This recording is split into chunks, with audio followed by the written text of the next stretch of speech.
안녕하세요. 저는 이제 30을 바라보고 있는 여자입니다. 명절이 다가오고 해서 작년 이맘때쯤 있었던 이야기를 들려드릴까 합니다. 저는 어려서부터 또래 여자아이들보다 산만했던 터라 부모님께서는 항상 걱정이 많으셨습니다. 부모님께서는 두 분이 같이 저녁 늦게까지 식당을 운영하셔서 저를 돌봐주실 시간이 많이 없었습니다. 심지어 경제 상황도 좋지 않았던 부모님에게는 태권도를 보내는 게 최고의 옵션이었습니다. 저는 그렇게 늦은 시간 부모님이 데리러 올 때까지 도장에서 운동도 하고 친구들하고 놀기도 하며 동시에 예의범절과 인내에 대해서 배우기도 하였습니다. 여러모로 태권도는 부모님과 저를 동시에 만족시킨 최고의 시설이었죠. 그렇게 시작한 태권도로 저는 대학까지 진학하게 되었습니다. 하지만 저의 태권도 인생은 대학교 1학년 때 출전한 겨루기 대회에서 끝이 났습니다. 우연한 타이밍에 상대의 발차기로 제 오금이 맞았고 저는 일어날 수 없었습니다. 코치님과 빠르게 병원으로 이동해서 수술을 했지만 결과는 상당히 절망적이었습니다. 저는 후방십자인대 파열이라는 충격적인 진단을 받았고 그렇게 저는 몇 달 동안 운동을 할 수 없었습니다. 애매한 나이에 훈련이 끊겨버린 저는 그대로 태권도를 그만둘 수밖에 없게 되었습니다. 그나마 태권도를 하면서 집중력과 인내를 키울 수 있었던 저는 짧은 시간이지만 열심히 공부해서 일반 대학 상경계열로 편입하게 되었고 졸업까지 성공적으로 마칠 수 있었습니다. 지금은 나름 규모가 있는 회사에서 경영 지원을 하고 있습니다. 그렇게 다니게 된 직장에서 동기의 소개로 지금의 남편을 만나게 되었고요. 남편은 대기업 영업팀이었습니다. 어려서 아버지의 사업 실패로 가세가 기울었던 남편은 무조건 4년제 졸업해서 대기업 들어가겠다는 일념 하나로 살았다고 하더라고요. 그렇게 취업 전선에 뛰어들었을 때도 이왕이면 대기업에서도 많이 버는 직군을 가겠다고 자처해서 영업팀으로 갔다고 하더군요. 불안정하고 스트레스도 많겠지만 본인은 하는 만큼 벌 수 있는 그 직업이 좋다고 하였고 저 또한 무슨 일이든 열심히 하는 걸 최우선으로 했기 때문에 크게 관여하지 않았습니다.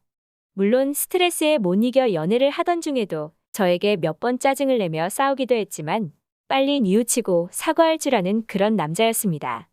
속에 담아두거나 꽁한 모습이 없다는 게 차라리 더 낫다 싶기도 했고요. 그렇게 저희는 3년을 연애하고 자연스럽게 결혼 얘기가 오가게 되었습니다. 저희는 누가 봐도 지극히 평범했던 터라 크게 문제될 것도 없었습니다. 양가 부모님 또한 형식적인 예물에다는 생략하길 원하셨고요. 집과 혼수는 칼같이 반반은 아니었지만 서로 그동안 모아왔던 저축과 대출로 간신히 작은 신축 빌라와 기본적인 혼수는 해결했습니다. 여기까지는 정말이지 남들과 다를 것 없이 평범해 보이는 결혼 준비 과정이었습니다. 저희는 그렇게 남부럽지 않은 신혼생활을 시작했습니다.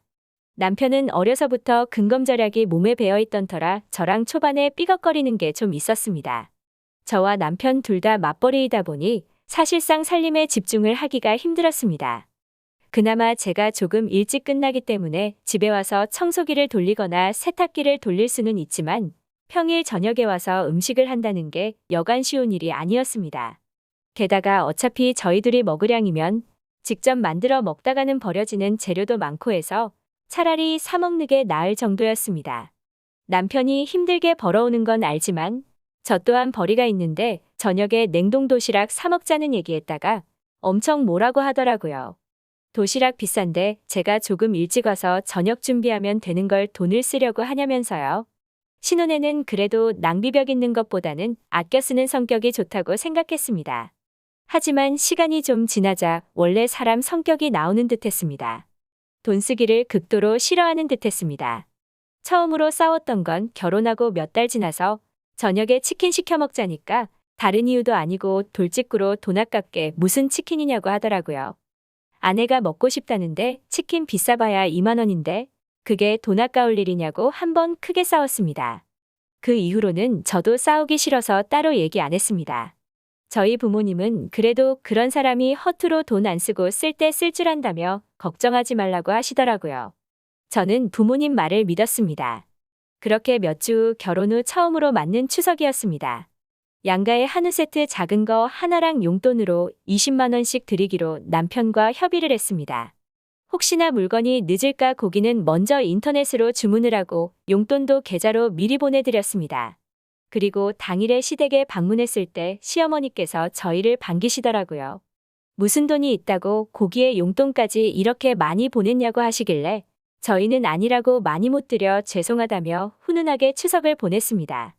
그로부터 며칠 뒤 적금을 새로 하나 가입할까 하여 저희 집 공동계좌를 봤는데 이체 내역을 보고 좀 당혹스러웠습니다.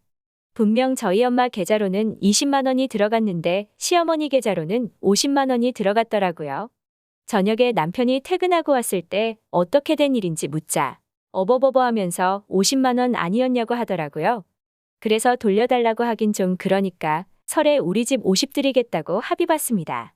수상쩍었지만 설마 이렇게 지저분한 짓을 할 거라는 생각은 안 했습니다. 그렇게 시간이 지나 설이 되었을 때였습니다.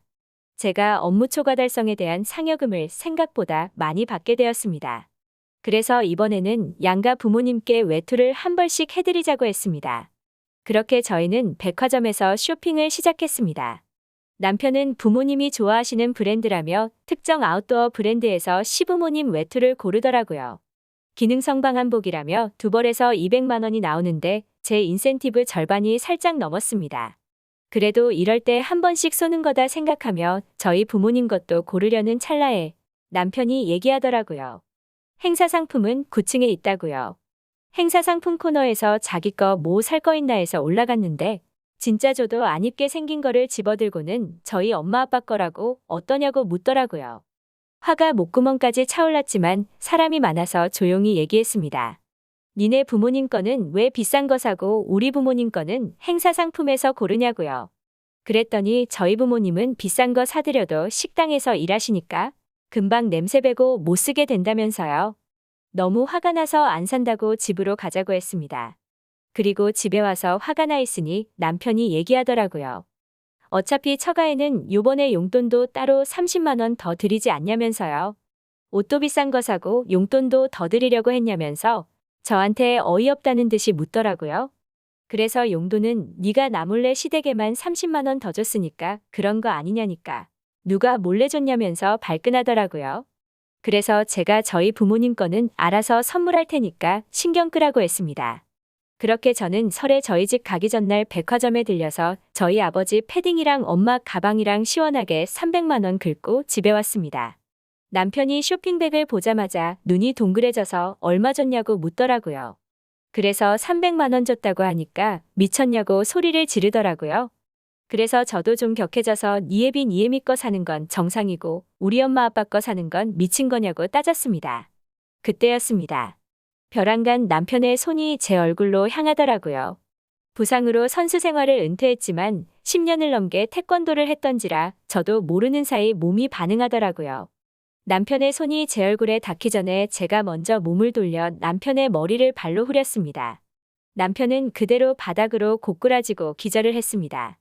너무 놀래서 누워있는 남편의 뺨을 두들겼더니 다행히도 금방 깨더라고요. 그래서 사실대로 얘기했습니다. 네가 먼저 때리려고 해서 반격했을 뿐이다. 나 원래 운동했었으니까 나한테 손 떼려고 하지 말라고요. 남편은 자존심이 상한 건지 무서운 건지 아무 말 못하고 앉아 있었습니다. 그렇게 제 발차기를 계기로 남편은 순종적으로 변했으며 경제권 또한 저에게 넘어왔습니다. 저도 그 이후로 저한테 남편이 항상 주눅 들어 있는 듯해서 가끔은 미안하게 생각하지만 차라리 이런 위치에서 살아가는 게 더 편한 듯합니다. 오늘도 제 사연 들어주셔서 감사합니다. 구독과 좋아요 눌러주시면 재밌는 이야기 준비하겠습니다.